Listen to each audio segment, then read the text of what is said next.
Welcome to the Human Capital Innovations Podcast. We're your source for personal, professional, and organizational growth and development, where we share original research, explore industry trends, and interview executives and thought leaders from across the globe. We hope you join us often for practitioner-oriented content around all things related to leadership, HR, talent management, organizational development, and change management. Maximize your personal and organizational potential with Human Capital Innovations Podcast. Do you enjoy the Human Capital Innovations Podcast?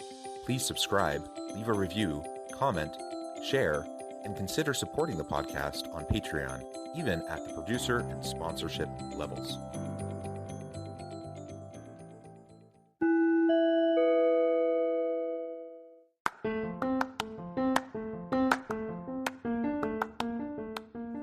Welcome to the Human Capital Innovations Podcast.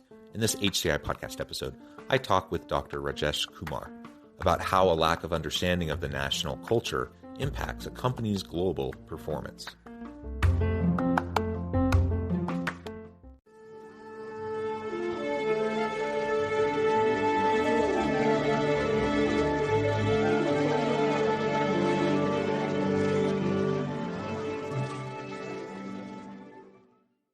Rajesh Kumar, welcome to the Human Capital Innovations Podcast.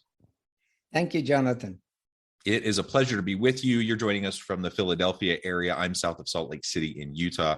Today, we're going to be talking about how a lack of understanding of the national culture impacts a company's global performance. Now, of course, many companies function domestically in whatever country they happen to be stationed in, but we have many multinational and cross-national firms that are not only trying to understand their headquartered culture in the nation where they're headquartered, but really in every country where they have an office or a function, or even if they have a distributed remote team with no physical office space in a given country, they still need to have cross-cultural competencies and sensitivities if they hope to bring everyone together to have a dynamic team and to help everyone perform at peak levels so that the company can perform well and provide value to the marketplace.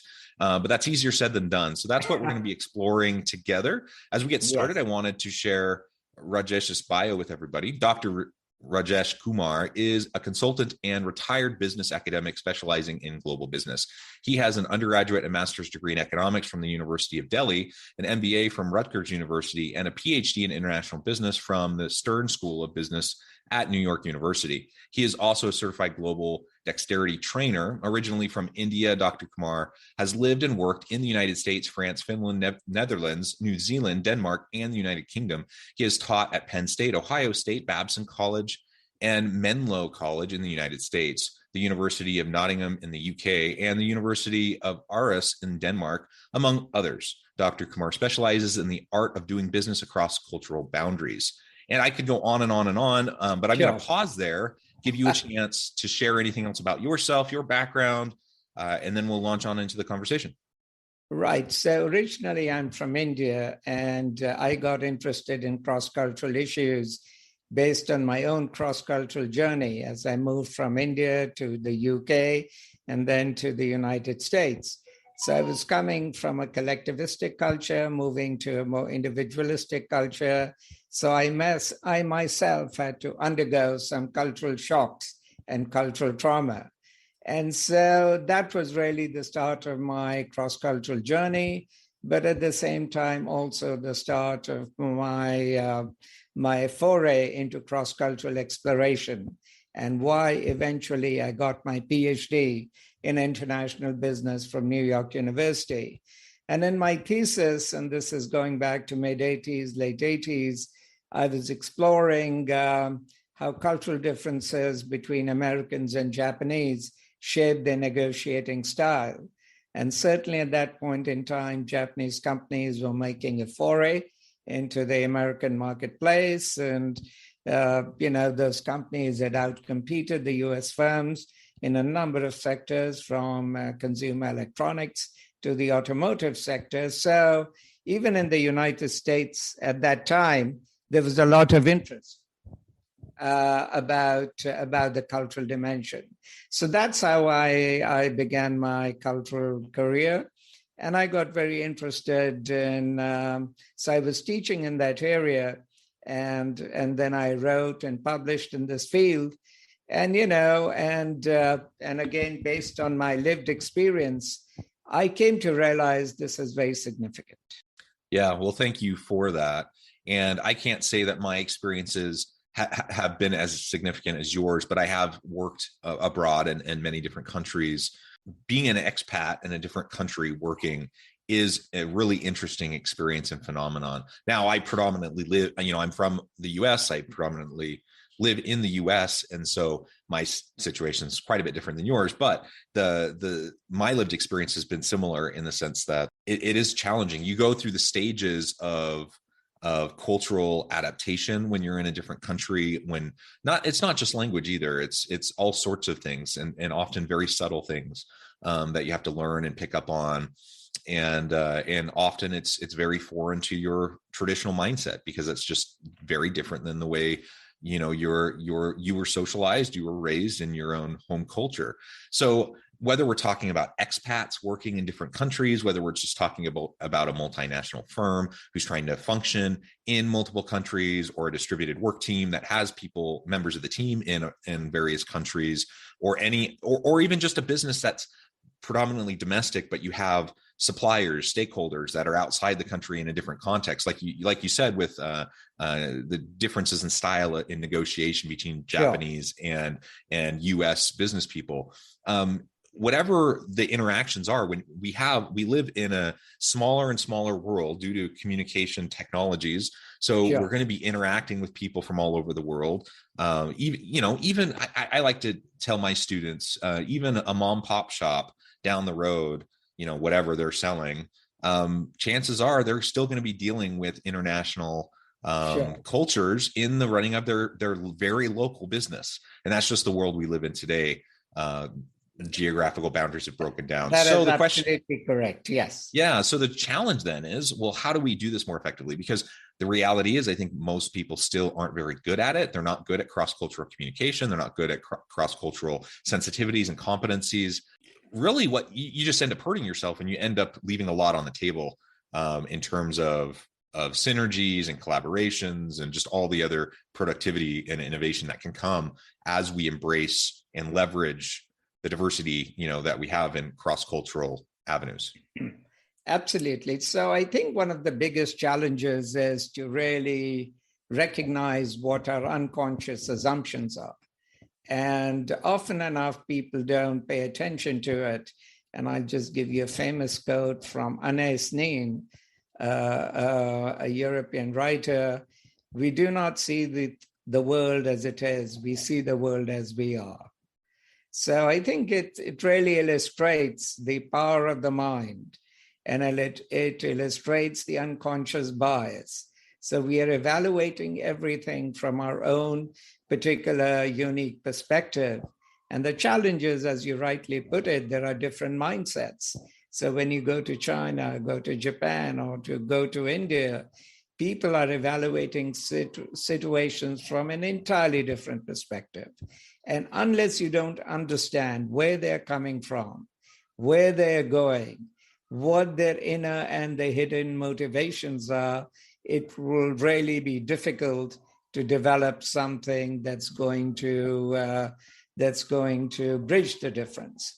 And so I think that is really absolutely critical. So the first thing is to just recognize your unconscious assumptions and to become aware of it.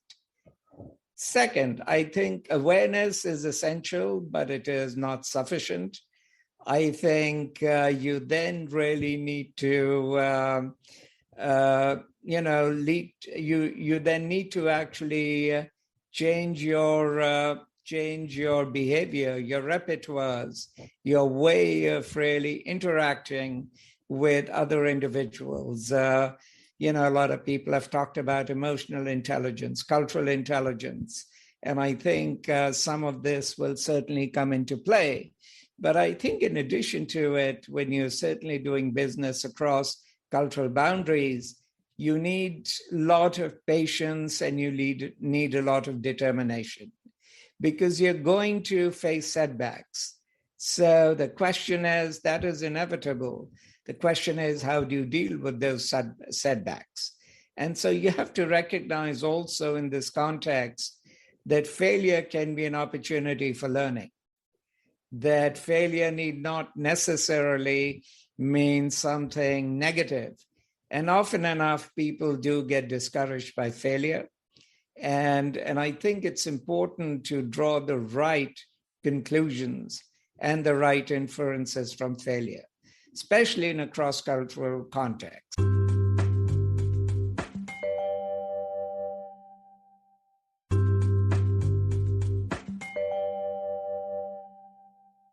Finally, I would also say it's important to, if you're going to a country such as China, Japan, or India, it's helpful to have somebody who can introduce you to the right people. And having those connections, doing the homework, and perhaps laying the groundwork for your trips to those particular countries is going to make your trip that much more productive, that much more efficient, and that much more successful. So there's a lot of homework actually that you need to do. And so you've got to, in some, change your mindset, develop some of those skills that I alluded to. Think about the long term and think about learning from failure rather than rejecting failure. And do not jump to hasty conclusions or judgments. So when something goes wrong, as human psychology tells us, we tend to blame the other party automatically.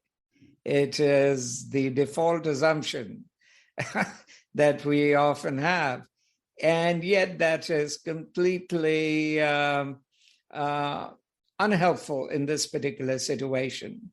And you may be completely off base, because why an individual behaved in a particular way, there might be multiple reasons, and not the one that you think is responsible for that behavior. So I would also say avoid making premature judgments unless you have all of the information that is available to you. And finally, recognize that each individual is different. So stereotypes may give you some broad information, but relying on them is extremely unhelpful. And you highlight, several of the challenges that we face and some of the steps we can take to try to overcome those, as we're trying to develop our cross-cultural competencies and capabilities. And as we were talking about earlier in the interview, this is essential if we want to be productive in a globalized world, in an interconnected world. We have to develop these competencies. And I suspect that pretty much everyone who's listening today or watching, that they are nodding their heads and they're saying, yeah, of course. The question then is, well, why do we continue to be so bad at it? And why is it that managers, leaders, and executives in organizations give less attention to this critical dimension than really what's required to be effective? So I would say, at least in the North American space, especially the United States, historically, America was pretty much a self-contained country. And even about 30, 40 years ago, the level of exports as a percentage of GDP were relatively low compared to European countries, which are much more integrated and historically have had greater interactions. So I would say that there was, at least in this culture, traditionally a sense of insularity. And of course, I think it takes time for that to change. And at least many, many decades ago, I'm not sure what the situation right now is, but many years ago, I think many CEOs of US companies did not have global experience. And has that changed now? Yeah, I think that's a good point. And many do have that experience, or at least to some extent, limited experience. Yes. That again helps them to recognize the importance. So but as we 30, 40 years ago, I don't think that was the case. Yeah. But we get to today, and most people recognize the need. They recognize the pace of globalization, connectivity, Sure. And all of that. And yet the problem still persists. And I think of expat workers, for example. There's a lot of research in the area of effective expat assignments and why do expat assignments fail and such, right? They continue to have abysmal success rates. They do. In expat assignments. And one of the biggest reasons for that is lack of cross-cultural awareness and competencies. Right. And so companies will send workers to a foreign location, say to start up a new office or whatever. And so often they fail. And the company just didn't put in the resources, the time to train, to acclimate, to develop this person so they could have a fighting chance to be successful in this new culture. And that problem repeats itself over and over and over again to incredible expense to the organization. Right. So I think one of the challenges is, you're into organizational psychology as well. So you will recognize that one of the challenges, at least that companies face is, all right, I'm going to invest so much amount of money in training. Yes. How do I evaluate the success of this training? And especially, it's a soft skill. It is not a hard or a tangible skill. So it is often difficult to actually accurately assess the success. And so I think that is one of the reasons, not the only reason, why I think this is not being given the kind of attention that it really ought to be, given. The second thing, in fact, I was just in a chat with a group of interculturalists before I came on this podcast, and I think they were saying the same thing, that it's very hard to sell this to the corporation because for a variety of different reasons. And another consultant told me that they get called in when there is a problem. So even though at an abstract level, there is an understanding about the role of culture and all of this, in practical terms, I'm sure there are companies that are exceptions, but at a practical level, I think this just does not, capture the attention of the top management or middle management at that level.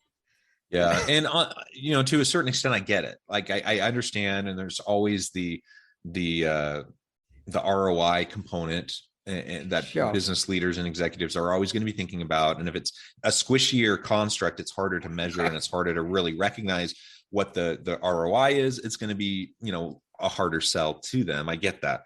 But man, the research is so clear on this. It is absolutely. And so anyone listening, if you're even a little doubtful, I encourage you, reach out to me, reach out to Rajesh. We can point you towards the research. Let's make sure we're investing in our people so they have a chance to be successful in these foreign assignments and in a cross-cultural environment. And there's many things we can look at in how to make that more effective. But one of the things, I think about my experiences working abroad.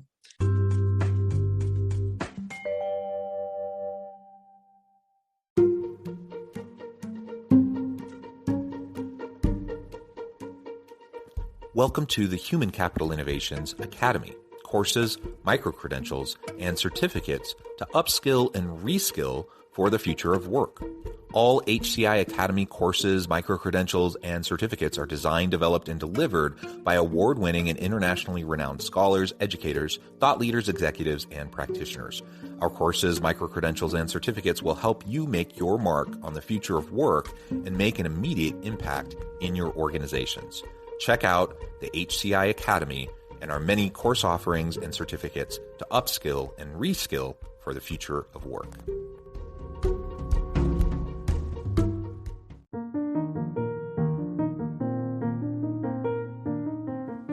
Check out our new weekly LinkedIn newsletter, Alchemizing Human Capital, exploring industry trends via original research and interviews with executives and thought leaders from across the globe. We look forward to having you join us.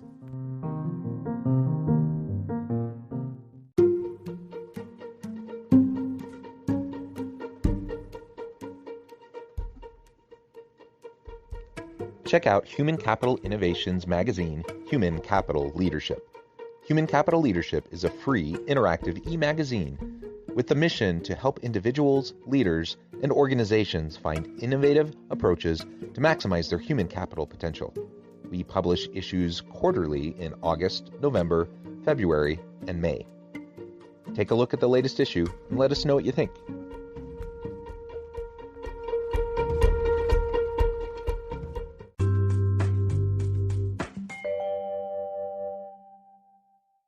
For me, I don't know, for whatever reason, it's something I've always really enjoyed. It's something I feel like I'm pretty flexible and adaptable. And I feel like I can kind of roll with the punches.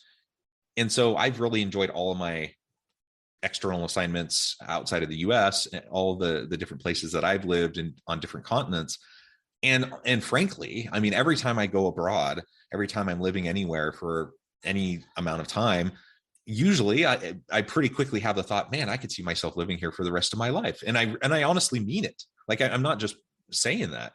And yet there are other people that I get that it's a completely different thing, like a completely different way of thinking. And they're just counting down the days so they can go back to the US, let's say, or whatever. And so that makes me think maybe there's some traits that I have, some personality characteristics Sure. I have that might be unique, that increase my chances of success when I'm in a cross-cultural global environment.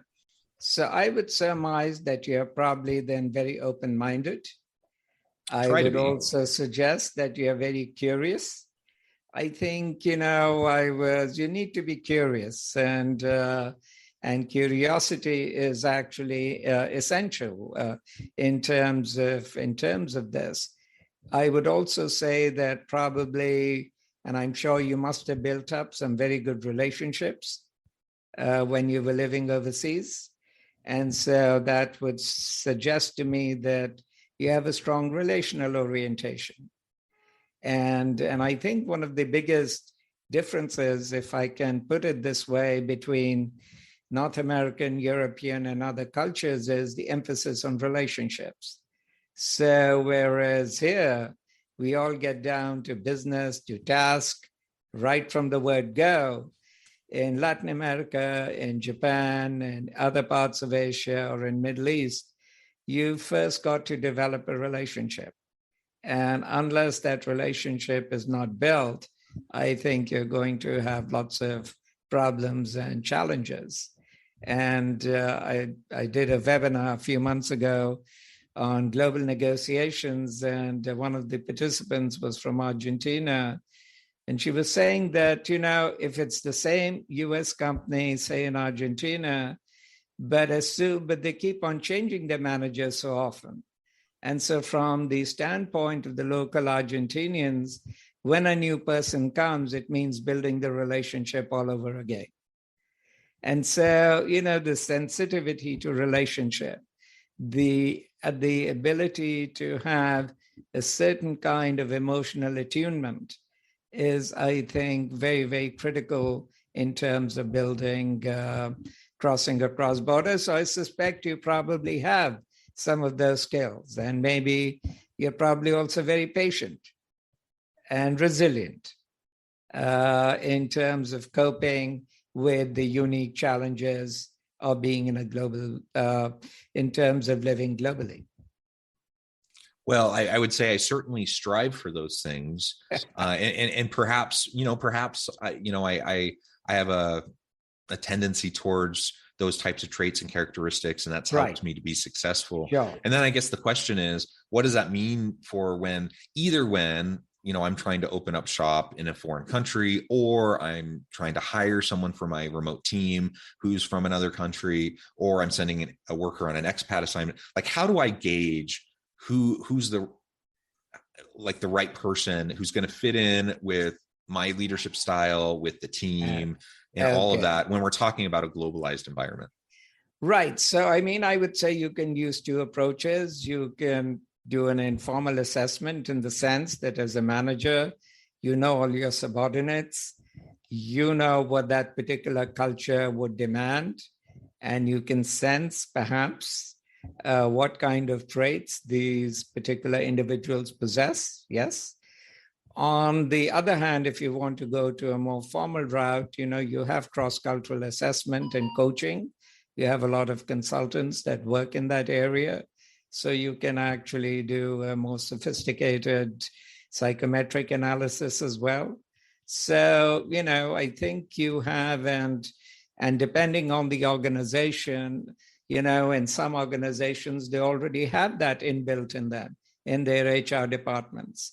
So for a smaller company, it might be a different issue, but for a bigger company, they probably already have some of those standard inbuilt procedures for assessing and then coaching. And so, because I think coaching also becomes important.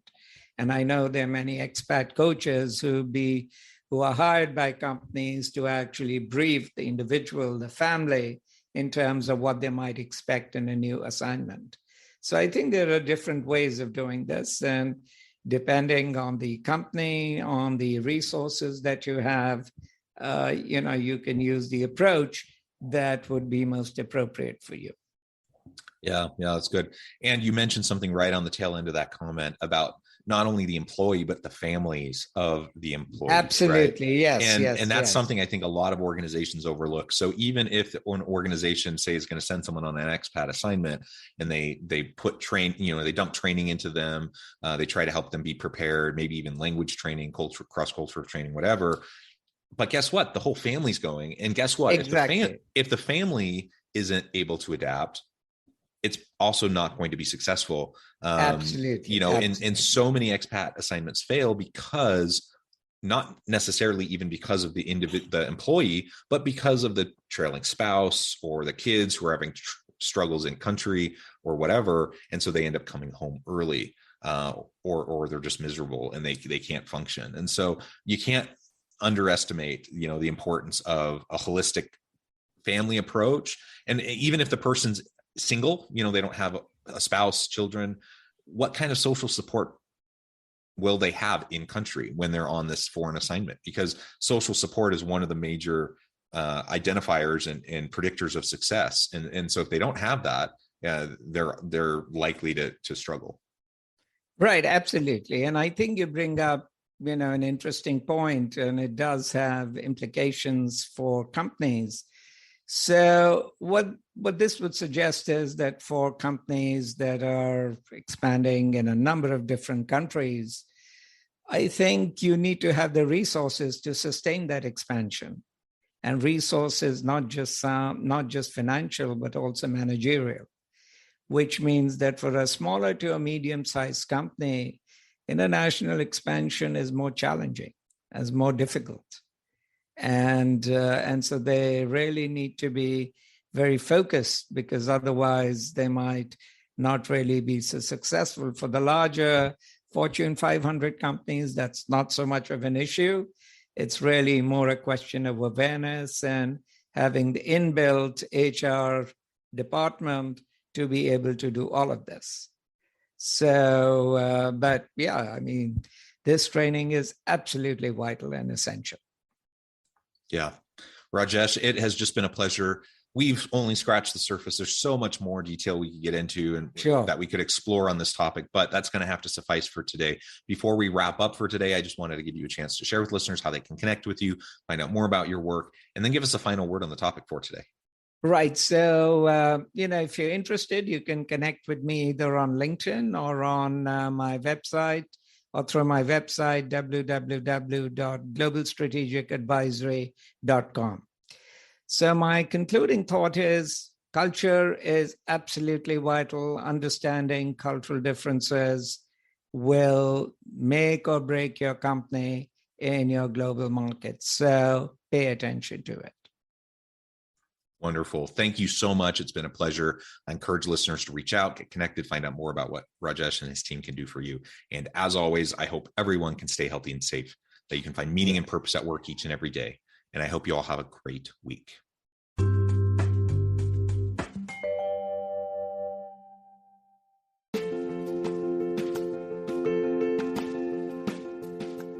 Check out my new book, The Future Leader: Creating and Transforming Next-Gen Organizations. stemming from 2 decades of professional experience and over 600 in-depth interviews with executives, thought leaders, and scholars from across the globe.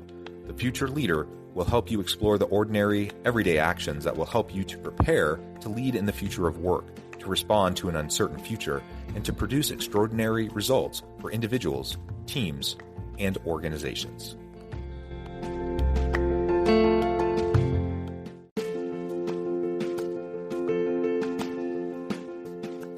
Bluer Than Indigo Leadership, the journey of becoming a truly remarkable leader. Early in my adult life, I learned about an Asian proverb that translates as bluer than indigo. If you think about the color indigo, it is a brilliant, deep, and vibrant blue, what some would call the bluest of blues. To have something that is bluer than indigo is rare and truly remarkable. Contrary to popular myth, there is no one-size-fits-all or cookie-cutter approach to effective leadership. There is no silver bullet, no secret sauce, no go-to model that will solve all of your problems. The truth is, great leaders have all had their unique strengths and flaws, and have all had to discover and then pave their own distinctive path in their life's journey to fulfill their leadership potential. Bluer Than Indigo Leadership will help you discover your own path and explore those ordinary, everyday actions that will help you respond to an uncertain future and produce extraordinary results for individuals, teams, and organizations.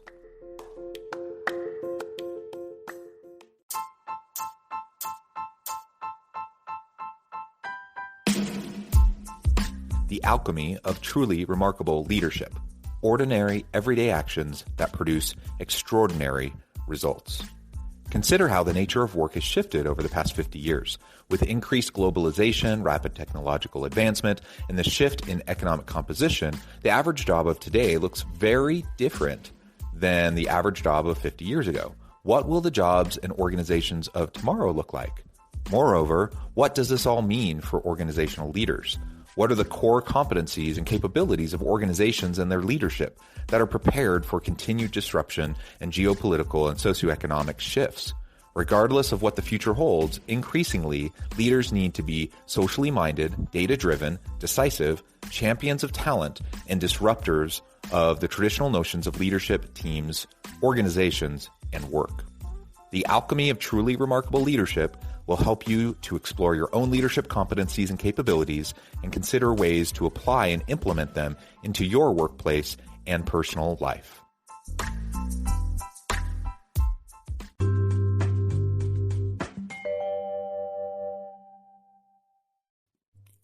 Thanks again for joining us for this episode of the Human Capital Innovations Podcast. I hope you stay healthy and safe and that you have a great week.